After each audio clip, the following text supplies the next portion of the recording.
Right, మనతో పాటు BC ఉద్యమ నాయకుడు నరేషన్ ఉన్నాడు, మాట్లాడదాం. బీసీ ఉద్యమం చాలా మంది నాయకులు చేస్తున్నారు, కవితక్క కావచ్చు, లేకపోతే మల్లన్ లాంటి వాళ్ళు కావచ్చు, వక్లవర్ణం లాంటి వాళ్ళు కావచ్చు, జాజో శ్రీనివాస్ లాంటి వాళ్ళు, రకరకాల నాయకులు ఆ బీసీ ఉద్యమాన్ని ముందుకు తీసుకెళ్తారు. నిజంగానే బీసీ ఉద్యమం కవితక్క గారు చెప్పినట్టు బీసీ ఉద్యమం కోసం కలిసి వచ్చిన వాళ్ళందరూ మేము కలుపుకొని వెళ్తామని చెప్పేసి ఒకవైపు జాగృత అధ్యక్షురాలు కవితక్క కూడా చెప్పడం జరుగుతుంది. సో ఈ భాగంలోని ఆర్ కృష్ణయ్య లాంటి వాళ్ళని కావచ్చు, సిపిఎం సిపిఐ నాయకులు లాంటి వాళ్ళని కలుపుకొని వెళ్ళడం జరుగుతుంది. ఒకవేళ జాజుల శ్రీనివాస్ లాంటి వాళ్ళు కావచ్చు, మల్లన్ లాంటి వాళ్ళు వస్తే జాగృతి కానీ టీవీ ఆఫ్ నాయకులు కలుపుకొని వెళ్ళే అవకాశాలు లేవని మాట్లాడే ప్రయత్నిద్దాం. అన్న నమస్తే. నమస్తే. ఏంటి ఎట్లా నడుస్తుంది బీసీ ఉద్యమం? పెద్ద ఎత్తున ముందుకు తీసుకెళ్తున్నారు గత 4 నెలలుగా. ఏ విధంగా ఇంకా ముందుకు తీసుకెళ్తారు? ఇప్పుడు యునైటెడ్ పూలే ఫ్రంట్ ద్వారా కవితక్క గారి నాయకత్వంలో గత 1.5 year నుంచి కూడా, అంటే ప్రభుత్వం ఏదైతే కామారెడ్డి డిక్లరేషన్ ఇచ్చి 6 నెలలలోపు మీరు చేస్తా అని చెప్పారు, ఆ సమయాన్ని పూలే విగ్రహాన్ని పెట్టని చెప్పి మొదట స్టార్ట్ చేసినాం మేము. 6 నెలల సమయం అయిపోయింది, 6 నెలల సమయం ఆల్రెడీ అయిపోయింది, మీరు ఎందుకు డిక్లరేషన్ అమలు చేయలేకపోతా అని చెప్పి వాళ్ళ మీద ప్రెజర్లు చేసి ఎక్కడ వివిధ జిల్లాలలో ప్రెస్ మీట్లు పెట్టినాము, రౌండ్ టేబుల్ సమావేశం ఏర్పాటు చేసినాం, బీసీ సంఘ నాయకులతో మాట్లాడినాము, పిలిపించుకొని మాట్లాడినాము. ఇవన్నీ చేసిన తర్వాత బీసీ బిల్లు కోసం పోరాటం చేస్తుంది. అంతేందుకంటే డెడికేషన్ కమిషన్ విషయంలో కూడా మా పోరాటమే కదా. తర్వాత బీసీ బిల్లులు పెడతా అంటే రాష్ట్రంలో ఏ బీసీ నాయకుడు మాట్లాడలే. మొట్టమొదటిగా యూపీఎఫ్ కవితక్క గారు మొట్టమొదటిగా మాట్లాడారు. ఈ విధంగా ఒకే బిల్లు పెడితే రేపు పొద్దుగాల ఇబ్బంది జరిగే అవకాశం ఉంటుంది, న్యాయపరంగా చిక్కులు ఎదుర్కోవడానికి ఇబ్బంది పడతాం, కాబట్టి 3 బిల్లు పెట్టామని చెప్పారు. రాజకీయంగా ఒక బిల్లు, విద్య ఒక బిల్లు, ఉద్యోగం ఒక బిల్లు. సరే, మేము చెప్పిన అప్పీల్ చేసినాము, మేము ప్రెజర్ చేసినాము, గవర్నమెంట్ ఎంతో కొంత మార్పు చేసుకుని 2 బిల్లుగా ఏర్పాటు చేసింది. ఈరోజు బిల్లు చేసింది కరెక్టే, కానీ వారు మేము బిల్లు చేసి వదిలిపెట్టని చెప్పలే అన్నాడు కామన్ డిక్లరేషన్. 6 నెలల లోపు దాన్ని అమలు పరిచి మేము ఏదైతే స్థానిక సంస్థ ఎలక్షన్లకు 42% పోతా అని చెప్పి ఒప్పుకున్నారు. మేము అదే మాట మీరు ఏదైతే మాట్లాడారో తూచా తప్పకుండా వాటిని అమలు చేయమని చెప్పి మేము అడుగుతున్నాం తప్ప మేము కొత్తగా ఏం అడగట్లేదు. ఇప్పుడు మీరు అన్నట్టు కాంగ్రెస్ పార్టీ బిల్లు చేసి వదిలిపెడతాం లేదని చెప్పేసి కామారెడ్డి డిక్లరేషన్ చెప్పలేదు. కానీ ఒకవైపు ఇక్కడ మేము బిల్లు చేసినాము, ఇది యాక్సెప్ట్ కావాలా, నిజంగానే బీసీ బిల్ అమల్లోకి రావాలంటే కేంద్రం పర్మిషన్ ఉండాలి. కాబట్టి కేంద్రానికి వ్యతిరేకంగా ఢిల్లీకి వెళ్ళి కూడా ధర్నాలు చేసిన పరిస్థితి కనిపిస్తుంది. ఇక్కడ ఉన్న బీసీ నాయకులు కావచ్చు, స్వయాన రాష్ట్ర ముఖ్యమంత్రి గారు కూడా అక్కడికి వెళ్ళి పాల్గొనడం జరిగింది. సో ఇది వాళ్ళు ఉద్యమం చేయట్లేదు అంటారు. ఇంకా తెలంగాణ చాలా చైతన్యవంతమైన పవన్ గారు, ఎందుకంటే తెలంగాణ ఉద్యమంలో ఎన్ని రకాల ఉద్యమాలు చేస్తాము, ఏ రకంగా ప్రేయర్ చేయొచ్చు అని చెప్పి ప్రతి ఒక్కరు తెలిసిన విషయం. మీరు కొత్తగా కప్పెడితే దాగేది కాదు. అయితే మేమేం చెప్తా ఉన్నాం, మీరు కేంద్రానికి పంపించిన తర్వాత ఏ ఒక్క రోజైనా మీరు ప్రధానమంత్రిని కలిసిర్రా? ప్రధానమంత్రి చాలాసార్లు కలిసిర్రు, కానీ ఈ టాపిక్ తీయలే.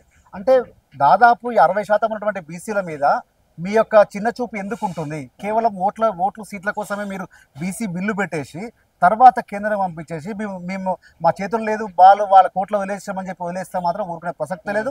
ఈ రాష్ట్రంలో ప్రతి ఒక్క బీసీ సంఘ నాయకులు, ప్రతి ఒక్క కుల సంఘ నాయకులు అందరూ కూడా కదిలి వస్తూ ఉన్నారు, మాకు మద్దతుగా నిలబడతా ఉన్నారు.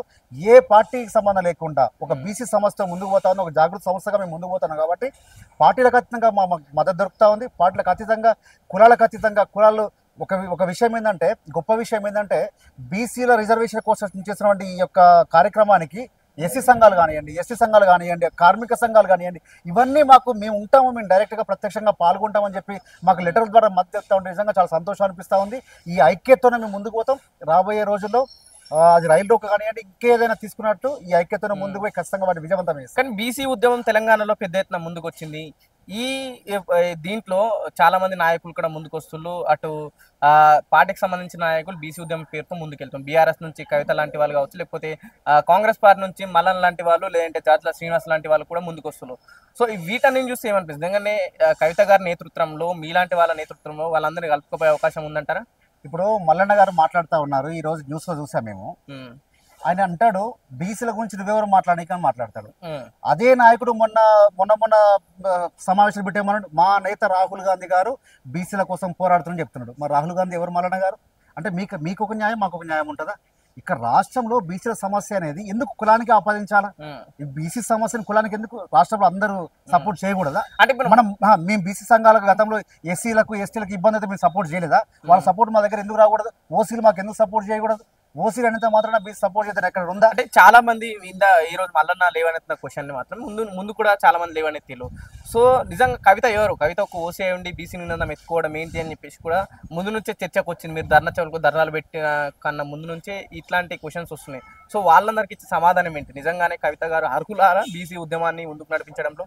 వాళ్ళకు ఆలోచన విధానం మారాలి.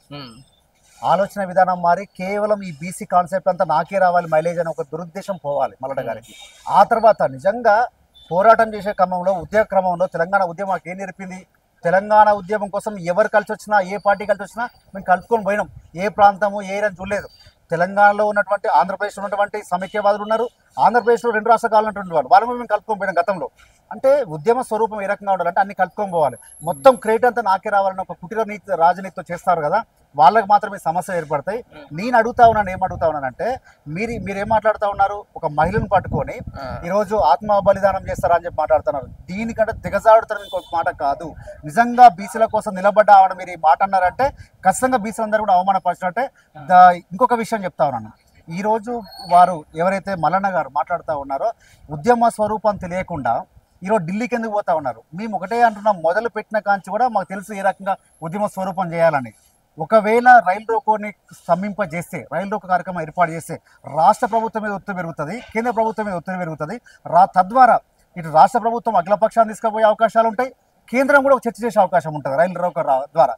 అంతే తప్ప మనం ఎంతసేపు గలీలో ప్రెస్ మీట్ పెట్టుకొని క్యూ న్యూస్లో ఇంకే న్యూస్లో చదివితే కాదు. ఖచ్చితంగా సెగ అనేది ఢిల్లీకి తలగాల్సిందే. ఇది శాశ్వత పరిష్కారం. ఒకవేళ రాష్ట్రం చేసినట్లయితే ఆ తాత్కాలిక పరిష్కారం తప్ప శాశ్వత పరిష్కారం కాదు. ఇప్పుడు రాష్ట్రంలో రేవంత్ రెడ్డి గారు చెప్తున్నట్టు ఎక్కువ శాతం బీసీలే ఉన్నారు, బీసీలకి పదవులు వచ్చినాయి రేవంత్ రెడ్డి గారు సర్కార్ చెప్తుంది. కానీ ఎందుకు ఇక్కడున్న కాంగ్రెస్ పార్టీ కేంద్ర ప్రభుత్వాన్ని అడగలేకపోతుంది అంటారు? అంటే ఇక్కడ మిస్ అవుతుందా, అంటే భయపడుతుందా? అసలు మల్లన్న గారి క్లారిటీ ఏమో నాకు తెలియట్లేదు. మల్లన్న ఏం ప్రశ్నిస్తా ఉన్నాడు? 42% రిజర్వేషన్లు అమలు చేసేటటువంటి బాధ్యత కాంగ్రెస్ పార్టీ అంటున్నాడు. నువ్వు మరి అదే బాధ్యత ఉన్న సమయంలో అదే బాధ్యతతోని అదే పార్టీ బీఫామ్ నువ్వు గెలిచినావు కదా, నువ్వు రాజీనామా చేసి రాజీనామా చేసి ముందుకు రా, మళ్ళీ మీ బీసీ అంతా గెలిపించుకుంటాం. పార్టీ నుంచి బయటకు పంపించేసి నేనేమంటా ఉన్నాను, ఉద్యమంలో త్యాగాలు చేయాలి. ఊరికే మాట్లాడడం కాదు, కలిసి వచ్చే వాళ్ళ మీద ఏదో 4 రాలేయడం కాదు. నిజంగా నీకు బీసీ చిత్తశుద్ధి ఉంటే నువ్వు ఎమ్మెల్సీ రాజీనామా చేసి ముందుకు రా. ఆ తర్వాత ఉద్యమ స్వరూపం ఏ రకంగా ఉంటుందో మీతో కలిసి వస్తాం, మాతో కలిసి వస్తాం ముఖ్యం కాదు. అక్కడ బీసీలతోని బీసీ నాయకులతో మనం నాయకత్వాన్ని బలపరచాలి. బీసీల హక్కుల కోసం మనం కొట్టడం తప్ప నేను బీసీ గురించి కొట్లాడుతా ఉంటే ఎస్ కొట్లాడవచ్చు, మీ మీద గౌరవం ఉంది. కానీ ఆ గౌరవాన్ని పోగొట్టే విధంగా మేము మాత్రమే చేయాలి, వారు ఎందుకు చేయకూడదు అనే లైన్ అనేది తప్పు అంటారు. జూలై 15న రైలు రోకో మీరు మాట్లాడుతూ ఎంత పెద్ద చేయబోతున్నారు? ఒకవేళ ముందస్తు అరెస్టులు ఏమైనా ఉండబోతున్నాయి? ఒకవేళ ముందస్తు అరెస్టులు ఖచ్చితంగా ఇక్కడ ఉన్న రాష్ట్ర ప్రభుత్వం చేసే అవకాశం ఉంటుంది. సో ఏ విధంగా రైలు రోకో జరగబోతుంది? మేమేమంటా ఉన్నా అంటే ఉద్యమం తెలిసిన వాళ్ళం, జ్ఞానం ఉన్న వాళ్ళం, ఉద్యమ స్వరూపం ఏ రకంగా అయితే అంతిమ గమ్యాన్ని ముద్రాల్లో తెలిసిన వాళ్ళం. ఖచ్చితంగా ఏది ఏమైనా ఎన్ని కుట్రలు చేసినా ఎన్ని అరెస్టులు చేసినా పట్టాల మీద ఉండేది ఖాయం, రైళ్లు ఆపేది ఖాయం, బీసీబీలు వచ్చేదాకా తెగేసి కొట్లాడేది ఖాయం. ఇప్పుడు గతంలో ఉద్యమ సమయంలో రైలు రోకో చేసిన వారి పైన ఇంకా కేసులు నడుస్తూనే ఉన్నాయి స్టిల్. ఒకవేళ జాగృతి ఆధ్వర్యంలో కావచ్చు, లేకపోతే తెలంగాణ యునైటెడ్ పూలే ఫ్రంట్ ఆధ్వర్యంలో కావచ్చు, రైలు రోకో జరిపితే కేసులు అవకాశాలు ఉంటాయి బలంగా. సో వాళ్ళకి ఇచ్చే భరోసా ఏంటిది? జాగృతి నుంచి కావచ్చు, టీఎఫ్ నుంచి మన బలమైన భరోసా ఇస్తున్నా కేసుల విషయంలో? జాగృతి నుంచి మేము ఆల్రెడీ డిస్ట్రిక్ట్ వైజ్ గా లీగల్ సెల్ కూడా ఏర్పాటు చేసుకున్నాం. ఏ జిల్లాకు ఆ జిల్లాలకు వాళ్ళు అటాచ్ చేస్తాం. నిజంగా ఈరోజు ఒక విషయం ఏంటంటే పవన్ గారు, ఏదో రైల్వే కేసులు అని చెప్పో ఇంకే చెప్పో ఆపలేరు. ఈ బీసీ సమాజం నిజంగా ఒక పోలరైజ్ అయింది. ఈరోజు బీసీ సమాజం అంతా ఔరేక్ దక్క బీసీ బిల్ పక్కా నిదాంతో ఉన్నారు. ఇప్పుడు కాకపోతే రాబోయే రోజులు ఎలక్షన్ మీరు ఒకటే అనుకోకండి, స్థానిక సమస్యలే కాదు, రేపు జిహెచ్ఎంసీ ఎలక్షన్స్ ఉంటాయి, మున్సిపల్ ఎలక్షన్స్ ఉంటాయి, ఇవన్నిట్లో బీసీలు నష్టపోతారు. కాబట్టి దయచేసి బీసీ మిత్రులారా, నా విన్నపం ఒకటే, అది పార్టీలకు అతీతంగా మీ స్థాయిలో ఎంతవరకు రైల్లోకి మద్దతు చేస్తారో అది ఖచ్చితంగా చేయాల్సిందే, పార్టీలకు అతీతంగా చేయాల్సిందే. మనమందరం రేపు రాబోయే రోజుల్లో ప్రజాప్రతినిధులుగా ఉండాలంటే మాత్రం ఈ పోరాటం తప్పదు. కాబట్టి మీ అందరి సహకారం కోరుతా ఉన్నాను. రీసెంట్గా జాగృతి తరఫు నుంచి ఆర్ కృష్ణయ్యని కూడా కలవడం జరిగింది. ప్రస్తుతం ఆర్ కృష్ణయ్య బీజేపీ నుంచి ప్రాతినిధ్యం వహిస్తుండ్రు. సో అక్కడ నుంచి ఏ విధమైన రియాక్షన్ వచ్చింది? నేను బీజేపీకి వ్యతిరేకంగా పోతా, లేకపోతే మీకు సపోర్ట్ ఇవ్వని, ఇట్లాంటివి ఏమైనా వచ్చినాయా? లేదు, ఆర్ కృష్ణ గారు స్పష్టంగా చెప్పారు. అదే రోజు ప్రెస్ మీట్లో చెప్పారు కదా, ఈ 42 రిజర్వేషన్ న్యాయబద్ధమైనది, దీని సంపూర్ణ మద్దతు ఉంటుంది, పార్టీలకు అనుకూలంగా, పార్టీలకు అతీతంగా సంపూర్ణ మద్దతు ఉంటుందని చెప్పారు. ఇప్పుడు ఆర్ కృష్ణ గారు ఒక పార్టీ నాయకుడిగా మనం చూడం, బీసీ నాయకుడినే చూస్తాం. బీసీల కోసం కూడా వారు అదే రకంగా కలిసి వస్తారు. అది పార్టీ ఈ పార్టీలు అయినా ఆ పార్టీలు అయినా కాదు, ఏ పార్టీలు అయినా ఉన్నా కూడా బీసీల కోసం కొన్ని దశాబ్దాల కాంచి కొట్లాడుతూ ఉన్నారు. ఈ రోజు కూడా అదే రకంగా మాకు స్పందనిచ్చారు. వారి యొక్క మద్దతు మాకు కూడా చాలా వెయ్యేనుల బలాన్ని కూడా ఇచ్చింది. రైట్, ఫైనల్ గా ఏం చెప్పబోతున్నారు జాగృతి కార్యకర్తలకు, జాగృతి యువ మండలికి? నేనేమంటా ఉన్నానంటే తెలంగాణ జాగృతి యునైటెడ్ పూలే ఫ్రంట్ కులాల అందరం కూడా ఖచ్చితంగా ఆ రోజు మనం రైలు పట్టాలు ఎక్కాల్సిందే, రైలు ఆపాల్సిందే.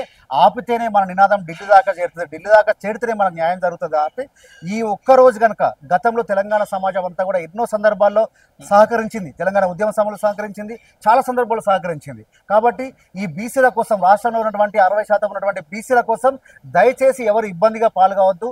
16-17 ప్రయాణాలు ఉంటే క్యాన్సిల్ చేసుకోండి, పోస్ట్పోన్ చేసుకోండి. కానీ దీనికి ఇబ్బందిగా మనం ఎవరు ఫీల్ కావద్దు. ఖచ్చితంగా బీసీలు అందరం కూడా మీ యావత్ తెలంగాణ సపోర్ట్ కోరుతా ఉన్నాం. కాబట్టి దయచేసి ఇది అంగీకరించని చెప్పి భావిస్తా ఉన్నాం. ఫైనల్ ఒక్క క్వశ్చన్ తో ముగిస్తా. రీసెంట్ గా బీజేపీ నూతన అధ్యక్షుడు ఎన్నికైండు. తెలంగాణ రాష్ట్రంలో బలంగా బీసీ ఉద్యమం ముందుకు వస్తుంది, బీసీలో చైతన్యవంతులైన ఖచ్చితంగా బీసీలకు అన్ని దాంట్లో సీట్లు రావాలని చెప్పేసి కొట్లాడుతున్నారు. కానీ బీజేపీ మాత్రం ఒక ఓసీకి సీట్ ఇవ్వడాన్ని ఎలా చూస్తారు అధ్యక్ష పదవిని? ఎందుకంటే బీజేపీ చెప్తూ వస్తుంది, ఒకవేళ బీజేపీ తెలంగాణ రాష్ట్రంలో అధికారంలోకి వస్తే బీసీ ముఖ్యమంత్రి అవుతుంది అంటున్నారు. ఇప్పుడు మేము విమర్శిస్తేనేమో మా పార్టీ అంతర్గత మీకు ఎందుకంటారు, వాళ్ళ పార్టీ అంతర్గత విషయాలకు వచ్చేసరికి మాకు కావాల్సింది మీరు ఎవరిని పెట్టుకుంటారో పెట్టుకోండి, కానీ మీ పార్టీ నిర్ణయం మాత్రం మాకు తేటతెల్లం కావాలి. మేము ఈరోజు లెటర్ కూడా రాయడం జరిగింది. రామచంద్రరావు లెటర్ రాసినాం. మీ పార్టీ వైఖరి తేల్చండి, రాష్ట్ర శాఖ వైఖరి తేల్చండి, కేంద్రం మీద ఒత్తిడి తెచ్చే ప్రయత్నం ఏమైనా చేస్తున్నారా, అవసరమైతే మేమంతా కూడా కలిసి వస్తాము, మీరు ఆ ప్రయత్నాలు చేయండి, లేకపోతే బీసీలకు అన్యాయం చేసిన వాళ్ళు అవుతారు. ఎప్పుడో సీఎం ఇస్తాము అది ఇస్తాం కాదు, ఈనాడు మీ చేతిలో ఉంది. ఈనాడు బీసీ ప్రధానమంత్రిగా ఉన్నారు. ఇప్పుడు కాకపోతే మరి ఎప్పుడు జరగదు. ఇది ఖచ్చితంగా దేశంలో ఉన్నటువంటి అందరూ బీసీలు కూడా ఈ బీసీ ప్రాణం ఉన్నప్పుడు మాత్రమే జరగాలని చెప్పి కోరుకుంటా ఉన్నారు. నిజంగా రాజకీయ లబ్ధి అదంతా అది వేరే విషయం. కానీ ఈరోజు మనకు కావాల్సింది బీసీలకు ఇటు స్థానిక సంస్థలు కానివ్వండి, చట్టసభల్లో కూడా ఖచ్చితంగా అది కూడా రావాల్సిన అవసరం ఉంది. తర్వాత కవితక్క గారు మాట్లాడుతున్నారని చెప్పి మల్లన్న గారు మాట్లాడుతున్నారు కదా. కవితక్క గారు మాట్లాడింది ఈ రోజు మాట్లాడడం కాదు. ఈరోజు బీఆర్ఎస్ పార్టీ అధికారంలో ఉన్నప్పుడే కేంద్రం మీద మహిళా బిల్లు మీద ఒత్తిడి చేస్తే బిల్లు పాస్ అయిపోయింది. బిల్ పాస్ అయిన క్రమంలో అక్కడ సమస్య ఏమొచ్చింది, మరి బీసీ మహిళలకు ఎట్లా రిజర్వేషన్ కేటాయిస్తారు? ఖచ్చితంగా దీన్ని టేకప్ చేస్తాం, రాబోయే రోజుల్లో టేకప్ చేస్తాం, ఆ బీసీ సమస్యల మీద పోరాడతాం, ఖచ్చితంగా వారికి అండగా ఉంటామని చెప్పి ఆనాడే ప్రామిస్ చేశారు కవితక్క గారు. కాబట్టి దాంట్లో కంటెస్టంగా పోతా ఉన్నారు. అంటే మేము అధికారం ఉన్నప్పుడు ప్రామిస్ చేయడం, అధికారం పోతే మేము కాముగా ఉండడం, ఆ రకంగా పెరిగినటువంటి సంస్కృతి కాదు మాది. ఖచ్చితంగా ఒక ఉద్యమ బిడ్డగా ఉంది కాబట్టి ఆనాడు అధికారంలో చేత మాట ఇచ్చిందో ఆ మాట ప్రకారంగానే బీసీల తరఫున నిలబడ్డది. అది ప్రతిపక్ష పాత్ర అయినా సరే, ఏ పాత్ర ఉన్నా సరే మనం బీసీలకు న్యాయం చేయాల్సిందే, బీసీల మద్దతు ఉండాల్సిందే అని చెప్పి నిలబడ్డారు. వారికి అందరూ కూడా మా బీసీ అందరూ కూడా వారికి అండగా నిలబడుతున్నాం. రైట్, ఇది నరేష్ అన్నతోని ఎఫ్టీఎఫ్ ఖచ్చితంగా ఏ నాయకుడు అయినా సరే, ఏ పార్టీ అయినా సరే బీసీలకు న్యాయం జరుగుతుంది అంటే ఖచ్చితంగా కలుపుకొని వెళ్తామని చెప్పేసి నరేష్ రావు గారు చెప్పడం జరుగుతుంది. చూసినా ఉండని అవర్ ఛానల్.